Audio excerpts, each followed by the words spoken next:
Bonjour frères et sœurs, bienvenue de retour dans notre étude de Thessaloniciens. Et oui, on arrive à un passage quand même controversé, comme vous avez le petit titre. Sauf que je ne vais pas chercher à imposer un point de vue eschatologique, mais vraiment exposer le texte. C'est ce qu'on cherche à faire dans ces études. Et plus que j'ai étudié et approfondi le texte, et plus que j'ai réalisé, ça n'a pas rapport avec l'eschatologie. Certainement, il mentionne l'idée de venue de Christ, mais le but, ce n'est pas l'eschatologie. On va le deviner ensemble, on va le découvrir en étudiant le texte dans son contexte. Quel est le but de ce texte? Il faut se rappeler qu'on est au moment où est-ce que Paul est en train de instruire et même spécifiquement de répondre à des questionnements. On l'a vu la dernière fois avec un petit indice en ce qui concerne, et vous allez voir que ça va continuer encore maintenant. Des petits indices qui démontrent dès le début qu'il est en train probablement de répondre à un questionnement que les Thessaloniciens avaient en rapport avec les morts. Morts peut-être à cause de persécutions violentes, ou peut-être juste à cause de l'âge. Et qui a poussé les Thessaloniciens à se demander, ben, ces gens qui sont morts, qu'est-ce qui va arriver si Jésus revient maintenant? Nous, on va être avec lui, mais eux sont morts. Et il ne faut pas être trop prêt à dire, mais voyons, c'est clair. Il ne faut pas oublier, le Nouveau Testament, il n'est pas encore écrit. Il y a même à peine les évangiles en train de se promener un peu partout, c'est de Marc et de Matthieu. Même si Paul lui-même les enseignait, il y a eu quelques semaines seulement pour le faire. Il n'est pas dans tous les détails. En réalité, cette révélation de Dieu a été progressive. La révélation de l'Apocalypse arrive seulement plusieurs décennies après même. Donc, on peut comprendre leur questionnement, surtout quand tu ajoutes le fait qu'il y avait des gens qui se promenaient se disant apôtres, prophètes, enseignants, et qui disaient la résurrection a déjà eu lieu. C'est maintenant, c'est sur la terre, c'est ça la vie. Ou d'autres qui questionnaient même le fait que Jésus soit vraiment ressuscité physiquement. Et c'est pour ça qu'il y a des corrections dans 1 Corinthiens 15, ou dans Timothée aussi. Donc, tous ces éléments ensemble nous montrent qu'on peut comprendre pourquoi les Thessaloniciens avaient de la misère à pleinement saisir qu'est-ce qui va se passer avec les morts. Parce que Jésus n'est pas encore revenu, est-ce qu'ils vont rester morts? Je vais même oser dire qu'on a des questionnements comme ça parce que de nos jours, on a des prophètes et supposés apôtres. Des hommes qui vont se lever et dire « Dieu m'a dit comment ça va se passer. » Puis même, des fois, ça contredit ou ajoute à ce que la Bible n'a pas dit. Bon, c'est des prophètes, on les écoute. Et là, ça donne toute de confusion. En plus, la majorité des chrétiens n'ont pas vraiment lu et étudié la parole. Ils sont fiers à ce que d'autres ont dit et quelques passages ici et là. Et je ne sais pas si c'est par insulte ou attaque, mais parce que si tu parles des chrétiens, tu vas réaliser que l'eschatologie est un peu n'importe comment et n'importe où, même de nos jours, avec la révélation complète de Dieu.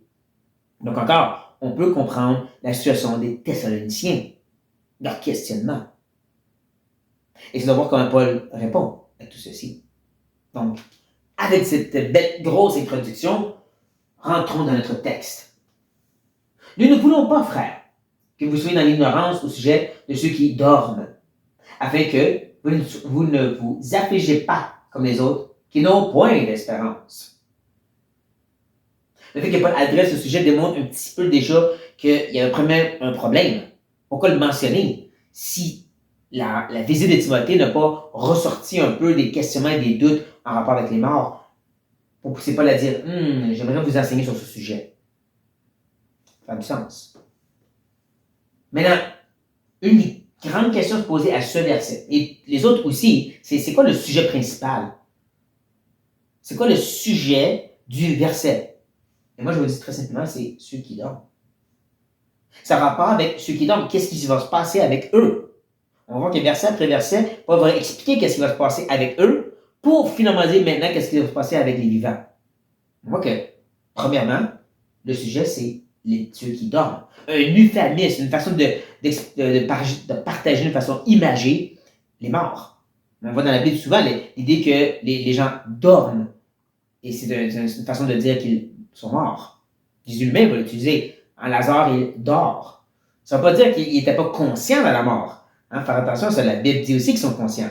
C'est juste un euphémisme, une façon imagée de parler des gens qui sont morts. Et Paul ne veut pas qu'ils soient ignorants de ceci. Parce qu'encore, Paul est dans le mode instruction.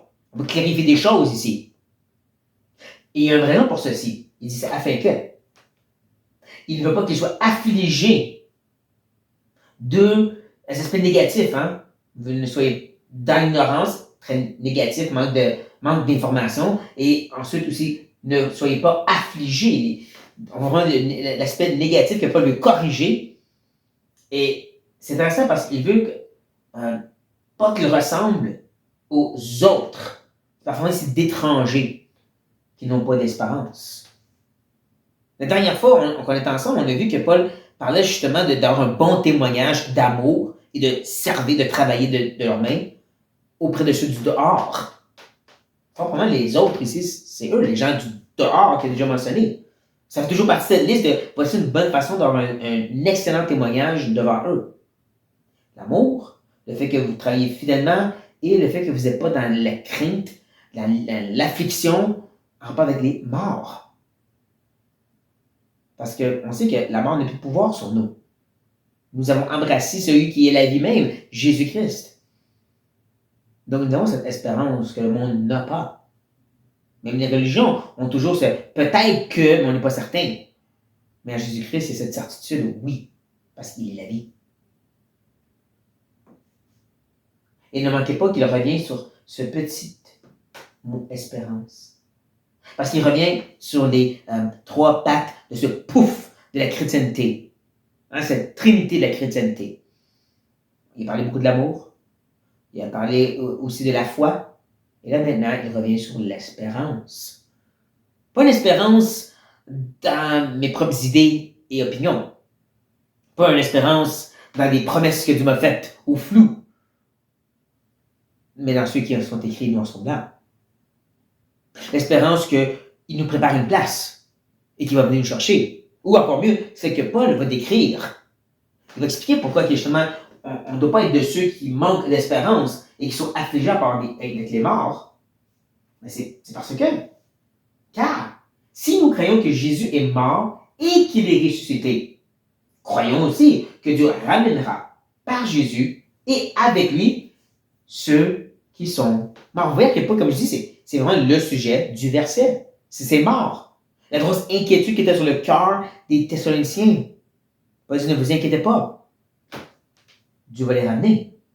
Et tout ça, c'est basé sur la théologie, la saine doctrine, cette vérité. Jésus non seulement est mort pour nos péchés, mais il est ressuscité pour nous justifier. Il est ressuscité pour nous donner une nouvelle vie aussi. Comme j'ai dit, il y avait de la fausse doctrine dans ce temps-là où est-ce que Jésus n'était pas ressuscité des morts. C'est juste dans le cœur des gens. La théologie libérale de nos jours dit la même chose en passant. 2000 ans, toujours les mêmes erreurs. Mais c'est pour ça que Paul le corrige dans 1 Corinthiens 15. Si Jésus n'est pas ressuscité, ben nous autres non plus, on ne ressuscite pas. Et en plus, s'il n'est pas ressuscité, on croit en vain parce qu'il n'y a pas de justification non plus. Mais parce que nous croyons qu'il est mort pour nos péchés, qu'il est ressuscité pour notre justification, on devrait aussi mettre notre confiance, cette assurance, cette espérance que ce même Dieu qui a ramené Jésus va aussi les ramener, ses morts. Parce qu'ils sont justement avec lui, ou aussi même préférés en lui. Parce que c'est ça l'idée biblique. Ils sont morts et ressuscités en lui, c'est ça le baptême. L'image de dire qu'on est mort et ressuscité en lui. C'est un peu ça l'idée qui veut dire, pas que les morts présentement sont avec Jésus. Donc oui, ils le sont. Mais l'idée c'est vraiment, puisqu'il est celui qui est mort et ressuscité par la puissance de Dieu, il peut faire la même chose pour tous ceux qui sont en lui. Donc ceux qui sont déjà morts. Vous pouvez espérer. Vous n'avez pas à vous inquiéter, vous affliger pour ces morts. Parce qu'on peut mettre notre confiance dans cette vérité. Non seulement la première, mais la deuxième. Et là, je vais continuer à expliquer pourquoi. Voici en effet, encore mieux, car voici ce que nous vous déclarons. D'après la parole du Seigneur, nous les vivants, restés pour l'avènement du Seigneur, nous ne devançons pas ceux qui sont morts. Ça fait 3 fois qu'il dit. Si vous ne voyez pas à quel point c'est le sujet, non seulement du verset, mais du texte devant nous, il vous manque quelque chose, parce que c'est clairement le but. C'est de vraiment rassurer les Thessaloniciens en rapport avec les morts qui attendent présentement. Et c'est eux qui vont nous devancer. C'est eux qui vont être ressuscités en premier, comme il va dire. Mais tout ça, c'est d'après la parole du Seigneur. C'est que Paul leur a déclaré, leur a enseigné, proclamé encore et encore. Jésus le dit. Bien sûr, c'est vraiment du paraphrase, dans le sens qu'il n'y a pas de place spécifique dans les évangiles où Jésus a dit des mots comme ça, mais l'idée était là. L'idée qu'elle allait justement prendre les morts et qu'elle allait être ressuscitée avec lui. On voit dans Matthieu 24 beaucoup de cette image. Et Matthieu 24 est controversé aussi, parce qu'elle est eschatologique, donc on ne va pas y toucher. Mais quand même, cette idée que ceux qui sont en Christ vont être ressuscités, qui vont être avec lui pour toujours. Comme Paul est en train de parler ici. Même si les vivants vont être là pour son avènement. Que le mot ici, parousia, dans le grec, qui parle vraiment d'une venue royale, venue importante. Ce grand retour de Christ. Mais est-ce que c'est seulement spécifiquement ce moment où il va descendre des cieux? Je ne crois pas. En tout cas, pas pour Paul dans Thessaloniciens. C'est pas la première fois qu'il mentionne ce parousia, cette venue de Christ. Et voici ce qu'il dit au verset 2. Qui est en effet notre espérance, ou notre joie, ou notre couronne de gloire? N'est-ce pas vous aussi, devant notre Seigneur Jésus, lors de son avènement? Ça semble plus ici présenter ce moment où est-ce qu'on va être tous mis devant lui, ou ce qu'on appelle des fois le jugement du grand trône blanc, où est-ce que tous les croyants vont venir devant lui. Et on a encore plus de cette preuve quand on arrive au chapitre 3. Afin d'affermir vos cœurs, pour qu'ils soient irréprochables dans la sainteté, devant Dieu notre Père, lors de l'avènement, parousia, de notre Seigneur Jésus avec tous ses saints. Encore, ça semble être le moment où on va être présenté devant lui pour ce grand jugement et qu'on va être justement plus blanc que neige à cause de Christ. Donc, quand Paul parle de ce parousia, de cet avènement, il semble vraiment parler pas juste du moment qu'il va descendre, mais vraiment le tout qui est rattaché. Ça semble inclure vraiment tout aspect de ce moment que Jésus va venir, rétablir tout, installer tout et qu'on va être devant lui. Mais bon, c'est qu'il y a des détails. Parce que le but, bien sûr, c'est de dire que nous, les vivants, à ce moment-là, on ne va pas devancer. En réalité, on ne va pas être plus bénis que ceux qui sont déjà morts. Ceux pour qui vous êtes inquiétés. Comme il va continuer à expliquer. Car le Seigneur lui-même, un signal donné, à la voix d'un archange et au son de la trompette de Dieu, descendra du ciel, et les morts en Christ ressusciteront premièrement. Encore, c'est qui le sujet? Les morts en Christ. C'est eux qui vont avoir cette résurrection première. C'est eux qui vont être goûtés avant. Maintenant, la personne qui décrit cette venue-là, un signal donné, une voix d'archange, son de la trompette, vous voyez que c'est toutes des images prises de l'Ancien Testament, de la parole de Dieu.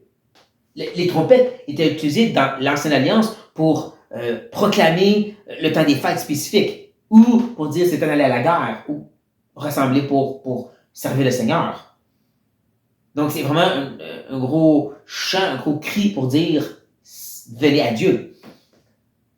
Un peu comme l'idée d'une voix d'un archange qui résonne du ciel et un signal donné. Vous comprenez, c'est trois façons de dire que lorsqu'il va venir, ça va être éclatant, ça ne va pas être manqué. Encore, Matthieu 24, où Jésus dit que sa venue ne sera pas en secret, ça va être comme la foudre qui est vue de partout. Même encore plus que juste dans un pays, là, on parle d'une foudre, si vous voulez, mondiale, où tous vont voir, et tous réfléchir, et toute langue confesser. Ça va être une venue qui va être reconnue de tous. C'est ça l'idée ici, à utiliser ces images de l'Ancien Testament et d'autres places dans la Bible pour montrer à quel point que cette venue, ça va être grandiose. Mais encore, le sujet c'est les morts en Christ ressusciteront premièrement. Ils vont goûter à cette résurrection avant vous-même. Vous vous inquiétez qu'elle allait passer par-dessus, qu'elle allait être oubliée, mais non, ils vont vous devancer même, comme il a déjà dit. Mais, OK, et nous, Paul? Mais, je vais vous le dire. Ensuite, nous les vivants, qui seront restés, nous serons tous ensemble enlevés avec eux sur des nuées, à la rencontre du Seigneur dans les airs. Et ainsi, nous serons toujours avec le Seigneur. C'est beau, n'est-ce pas, à quel point que Paul avait cette espérance qu'il serait parti de ceux qui seraient là à la venue du Seigneur. À cette anticipation qui était là, palpable, dans le premier siècle, avec cette idée que Jésus pourrait vraiment revenir là. Paul, il se considérait comme peut-être de ceux qui allaient goûter. Et ça, jusqu'au moment où il savait que sa mort était imminente. 2 Timothée. À ce moment-là, il commençait à réaliser que peut-être non. Ou même avant ça, dans sa première emprisonnement, où est-ce qu'il y a les possibilités de se faire décapiter aussi. Ça n'a pas eu lieu, il était libéré. Mais à ce moment-là aussi, comme il dit aux Philippiens, ça se peut que je meure, c'est correct. Il ne parle plus de cette idée d'être là au moment de retour parce qu'il voit qu'il y a la possibilité qu'il meure. Mais avant ça, il se voyait comme de ceux qui pouvaient être là, à cette grande arrivée. Hein? Tous ensemble enlevés. Et voilà la preuve, Paul enseigne un enlèvement secret. Mais sauf que c'est nulle part dans le texte enlèvement secret. Il faut faire attention à se d'imposer nos idées au texte. Quand nous continuons, nous voyons justement cette image, encore une fois, de nuée. Les images de l'Ancien Testament, où est-ce que la nuée suivait Israël dans le désert. Où est-ce que dans les psaumes, on voit souvent que Dieu est sur des nuées et qu'il vient juger la terre. Donc, il dit de nuée, encore, des belles images pour nous montrer que ça va être quelque chose qui était déjà proclamé. Mais ce qui est important, c'est le mot rencontre. Le mot que Paul utilise est très spécifique. Il parle vraiment d'un grand roi qui revient conquérant, revient après avoir eu une grande guerre merveilleuse, et que les gens de la ville, les gens sortent à sa rencontre et rentrent ensuite avec lui pour le faire rentrer dans la ville avec triomphe, avec joie, avec parade. Donc c'est de sortir, mais de retourner ensuite dans la ville. C'est intéressant que Paul utilise ce mot-là spécifiquement quand il parle de cet enlèvement et c'est de rencontrer le Seigneur. Mais bon, c'est pas ça qui fait de notre traite. Et comme j'ai dit, c'est pas ça le but non plus. C'est pas le fait de rencontrer le Seigneur dans les airs et de rester pris là ou de peut-être remonter. Le but, c'est qu'on va être avec lui pour toujours. Et ne manquez pas, hein, nous serons. Et le nous serons est inclus dans ceci. Nous serons tous ensemble. Et le ensemble est rattaché à ceux qui vont être restés en premier. En d'autres mots, ne vous inquiétez pas pour ceux qui sont morts. On va être tous recueillis ensemble. On va tous se revoir. On va tous être avec le Seigneur pour toujours. On commence à s'approcher du but de ce texte. Et comme je dis, ce n'est pas de donner une eschatologie claire. Voici ce que Paul dit pour conclure, un peu l'application qui fait tout ceci. Donc, consolez-vous les uns les autres par ces paroles. Consolez-vous par quelle parole? Ben, cette idée que les morts ne vont pas être oubliés, mais ils vont nous devancer. Ils vont être ressuscités en premier. Et qu'on va tous être ensemble avec le Seigneur pour toujours. Et j'aime que Paul ne va pas dans les détails de qu'est-ce qui va se passer et comment et tout, parce que c'est pas ça qui est important, comme j'ai montré, dans chapitre 2 et 3, quand Paul parle de l'avènement, le retour de Christ, il ne va pas juste un moment dans ce retour. Il parle de cette réalité que Christ revient nous chercher et qu'on va être avec lui pour toujours, parce que c'est ça qui est important pour lui. Et de nos jours, on va tellement débattre sur les détails de l'eschatologie, puis on oublie que le but, c'est qu'on va être tous ensemble, avec lui, dans la gloire, pour toujours. C'est ça qui est important. Est-ce que c'est ce qui est important pour nous aussi? Comme je dis, peut-être que vous n'avez pas cette inquiétude en rapport avec vos morts. Vous savez, vous avez une bonne compréhension maintenant. Oui, les morts, ils vont ressusciter aussi. Donc, on veut sauter par-dessus ce texte, puis c'est pas important, mais oui, parce que, encore, la consolation se trouve dans ces paroles qu'on va être tous ensemble avec Christ pour toujours. Et c'est ça qui est si important. Que le Seigneur nous aide à comme, mettre de côté tous ces débats et des discussions et revenir sur le point le plus important. On va être tous ensemble avec Christ pour toujours. J'espère que ça n'a pas trop dérangé les gens. J'espère pas trop mis mon opinion personnelle, ma conviction personnelle en rapport avec l'eschatologie parce que c'était pas ça le but. Et tout ce que j'ai fait, c'est que je vous ai encouragé par les paroles de Paul, inspirées du Saint-Esprit. On va être tous ensemble avec Christ pour toujours. C'est ça. Prions. Oh, Éternel, on voit ce monde si chaotique, si triste, si horrible. Les choses sont abominables de plus en plus. Et on sait que ça pourrait s'empirer. Et ça va s'empirer de façon extraordinaire à un certain point. Mais c'est qu'on se confie, c'est que Christ va revenir nous chercher. C'est qu'on va être avec lui pour toujours. Nouvelle terre, nouveaux cieux. Et que nous sommes déjà citoyens des cieux. C'est ça notre espérance. C'est de rentrer là avec lui. Avec toi pour toujours. On a hâte, on crie Maranatha. Viens nous chercher bientôt, Seigneur Jésus. Parce qu'on voit le besoin. Mais oh, c'est bon de se réconforter dans cette espérance. Ce que tu as dit, tu vas faire. Et c'est sur ce qu'on veut se concentrer, oh Dieu. Je te prie de nous aider dans ces temps difficiles. Je demande au nom de Christ. Amen. Et soyez bénis.